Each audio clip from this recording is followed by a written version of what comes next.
سامعین محترم، یہ مہینہ جمادی الثانی کا ہے، جس کے اندر صحابہ کرام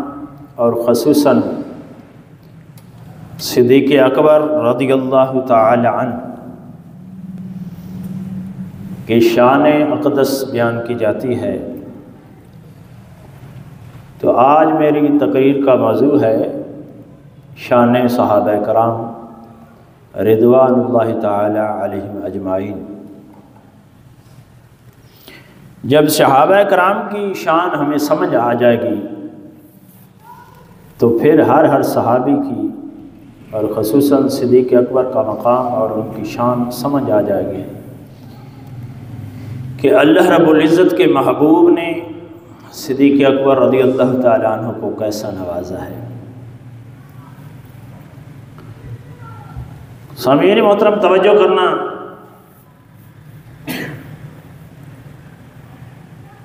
اللہ رب العزت نے پاک کلام کے اندر ارشاد فرمایا کنتم خیر امۃ اخرجت للناس، کہ تم بہترین امت ہو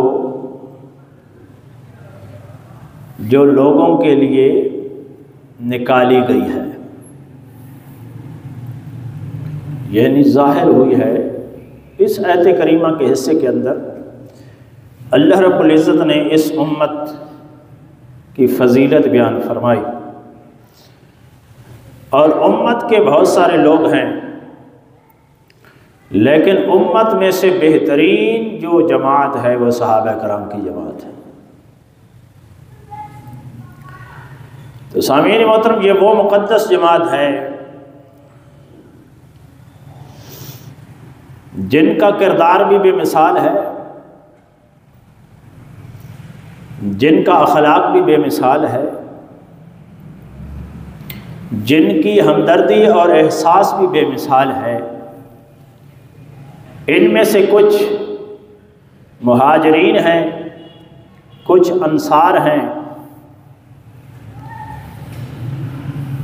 تو کچھ ایسے لوگ ہیں جو غازی ہیں، انہی میں سے کچھ شہید ہیں، اور کچھ ایسے ہیں جن کو میرے نبی علیہ الصلوۃ والسلام نے اس دنیا کے اندر جنتی ہونے کی بشارت عطا فرمائی، جنہیں عشرہ مبشرہ کہا جاتا ہے۔ سامعین محترم، صحابہ کرام کی جماعت وہ مقدس جماعت ہے کہ کلمہ ہم نے بھی پڑھا ہے، کلمہ آپ نے بھی پڑھا ہے، لیکن کسی کو کلمہ پڑھایا ہے تو ماں باپ نے پڑھایا، کسی کو کلمہ پڑھایا تو استاد نے پڑھایا، کسی کو کلمہ پڑھایا تو حافظ اور قاری نے پڑھایا، کسی کو کلمہ پڑھایا تو مفتی نے پڑھایا، کسی کو مفسر کرام نے پڑھایا، کسی کو محدث نے پڑھایا، کسی کو داتا علی حجویری نے پڑھایا، کسی کو خواجہ اجمیری نے پڑھایا، کسی کو بابا فرید الدین گنج شکر رحمۃ اللہ علیہ نے پڑھایا، کسی کو پیر سیال لجپال نے پڑھایا، کسی کو نقش بند کے تاجدار نے پڑھایا، کسی کو صحابہ کرام نے پڑھایا، کسی کو تابعین نے پڑھایا، کسی کو تبع تابعین نے پڑھایا، کسی کو اولیاء کرام نے پڑھایا، مگر صحابہ کرام وہ مقدس جماعت ہے کہ ان کو کلمہ بھی پڑھایا ہے تو اس نے پڑھایا ہے جس کے اوپر کلمہ نازل ہوا ہے۔ تو سامعین محترم، یہ وہ مقدس جماعت ہے کہ نماز، روزہ، حج، زکوٰۃ ہر بندہ کرتا ہے، اور ہر انسان کس لیے کرتا ہے کہ کوئی نماز پڑھتا ہے تو اس لیے کہ رب راضی ہو جائے۔ کوئی روزہ رکھتا ہے تو اس لیے کہ رب راضی ہو جائے، کوئی زکوٰۃ دیتا ہے تو اس لیے کہ رب راضی ہو جائے،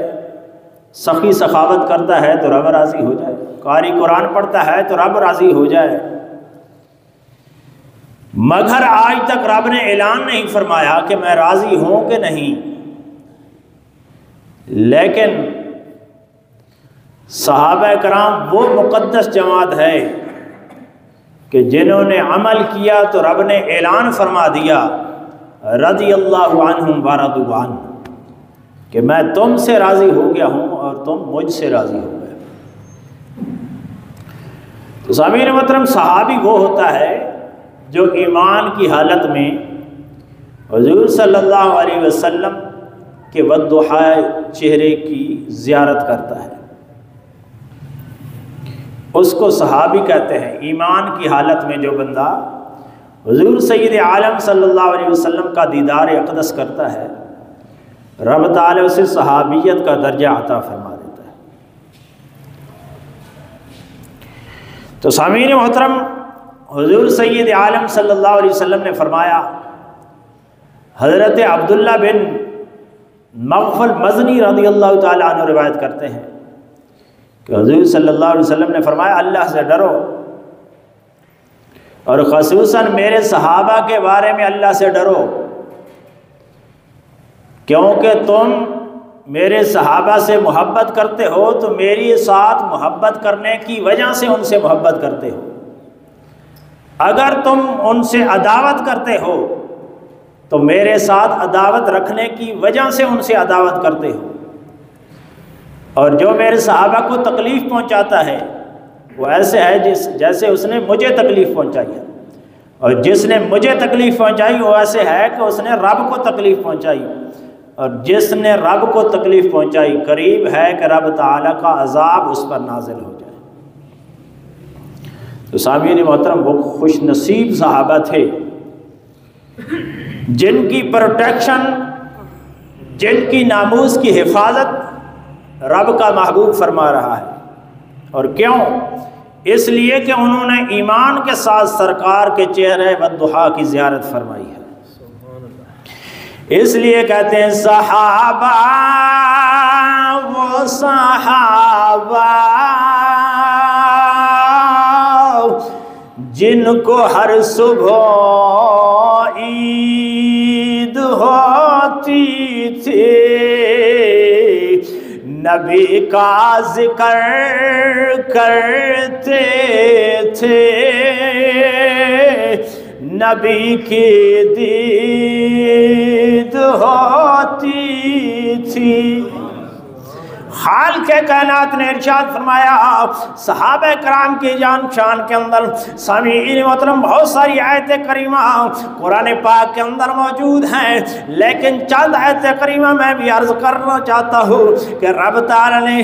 اپنے محبوب کے غلاموں کی شان کیسے بیان فرمائی ہے۔ سامعین محترم، آپ پہلے امتیوں کو بھی دیکھیں اور سرکار کی امت کو بھی دیکھیں۔ سامعین محترم ذرا توجہ کرنا، پہلے نبی جو تھے رب تعالیٰ نے انہیں نام سے پکارا ہے، پہلے انبیاء کو رب تعالیٰ نے نام سے پکارا ہے۔ حضرت آدم علیہ السلام کو پکارا تو جناب والا یا آدم کہہ کر پکارا، حضرت نوح علیہ السلام کو پکارا تو جناب والا پکارا یا نوح، حضرت شعیب علیہ السلام کو پکارا تو فرمایا یا شعیب، حضرت یوسف علیہ السلام کو پکارا تو فرمایا یا یوسف، حضرت موسیٰ علیہ السلام کو پکارا تو فرمایا یا موسیٰ، حضرت عیسیٰ علیہ السلام کو پکارا تو فرمایا یا عیسیٰ، اور ان کی قوموں کو بھی اسی طرح پکارا، یا قوم آدم، یا قوم عیسیٰ، یا قوم موسیٰ، یا قوم نوح، یا قوم شعیب۔ سامعین محترم، ہر امتی کو ان کے نبی کو نام سے پکارا، ان کی قوم کو قوم کہہ کر پکارا۔ جب باری آتی ہے رب تعالیٰ کے محبوب کے، رب تعالیٰ نے بہت سارے نرالے القابات کے ساتھ اپنے محبوب کو بھی پکارا ہے اور اس محبوب کی امت کو بھی پکارا ہے۔ سامعین محترم، رب تعالی نے اپنے محبوب کو کیسے پکارا؟ فرمایا یا ایھا المزمل قم اللیل الا قلیلا،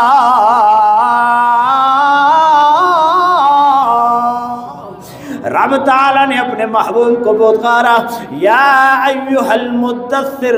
رب تعالیٰ نے اپنے محبوب کو پکارا یاسین۔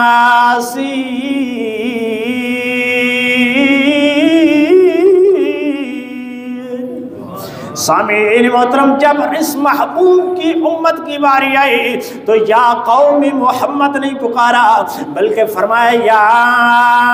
ایھا الذین آمنوا، اے ایمان والو، اور دوسری جگہ پہ فرمایا والذین آمنوا وعملوا الصالحات، کسی جگہ پہ ایمان والو فرمایا، کسی جگہ پہ فرمایا والذین آمنوا، اور صحابہ کرام کی شان کیسے بیان فرمائے؟ فرمایا والسابقون الاولون من المہاجرین والانصار والذین اتبعوہم باحسان رضی اللہ عنہم ورضوا عنہ وأعد لهم جنات تجری تحتها الانہار خالدین فیہا ابدا۔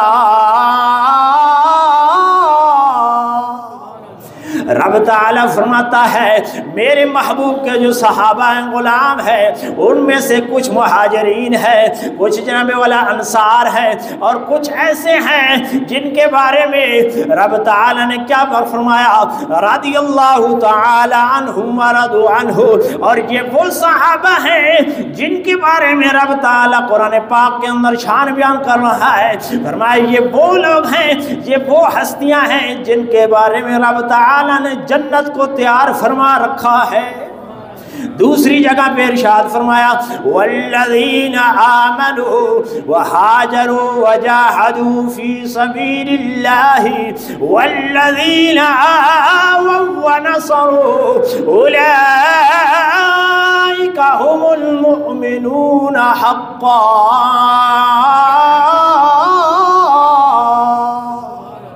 وہ لوگ جو ایمان لائے ہیں، جنہوں نے ہجرتیں کی ہے، جنہوں نے جہاد کیا ہے، جنہوں نے جناب والا اپنے مومن بھائیوں کو جگہ بھی عطا فرمائی ہے، ان کی مدد بھی کی ہے، یہ وہ لوگ ہیں جو حقیقتاً مومن لوگ ہیں۔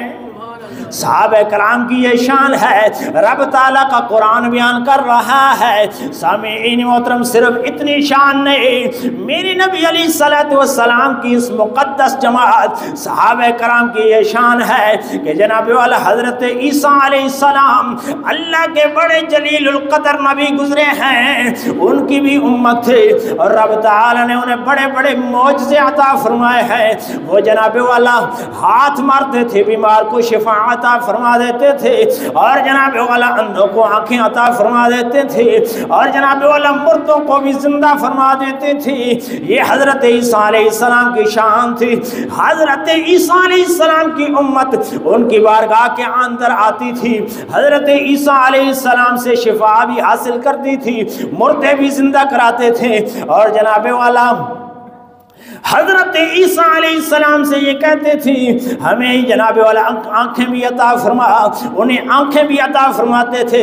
لیکن جب جہاد کی باری آئی کہ جناب والا جب حکم ہوا جہاد کا کہ اب لڑنا ہے کافروں کو، تو حضرت عیسیٰ علیہ السلام نے فرمایا اے میری قوم، اب رب کی طرف سے یہ حکم آ گیا ہے، اے میری قوم میں نے تمہاری کتنی مشکل کشائی کی ہے، میں نے کتنی جناب والا تمہاری ہمدردی کی ہے، رب تعالیٰ نے مجھے تمہارے اندر بھیج کر تمہاری جناب والا حاجات کو پورا کیا ہے، تمہاری پریشانیوں کو دور کیا ہے، اب رب کا حکم آ گیا ہے کہ جہاد کرنا ہے۔ تو جناب والا قوم کو اکٹھا کیا، ساری قوم اکٹھی ہو گئی۔ حضرت عیسیٰ علیہ السلام فرماتے ہیں ہے کوئی جہاد کرنے والا؟ اللہ رب العزت کا حکم آ گیا ہے کہ اب جہاد کرنا ہے۔ تو مفسرین کرام فرماتے ہیں صرف 12 آدمی کھڑے ہوئے کہ یا رسول اللہ، یا نبی اللہ، ہم جہاد کریں گے۔ کتنے بندے؟ صرف 12 بندے کھڑے ہوئے. حضرت موسیٰ علیہ السلام کو بڑے بڑے رب نے معجزات عطا فرما دیے. من و سلوہ آسمان سے اترتا تھا. وہ قوم جناب والا کھاتی تھی، لیکن جب جہاد کا حکم ہوا تو وہ قوم کیا کہتی ہے؟ فَاذْهَبْ أَنْتَ وَرَبُّكَ فَقَاتِلَا إِنَّا هَاهُنَا قَاعِدُونَ.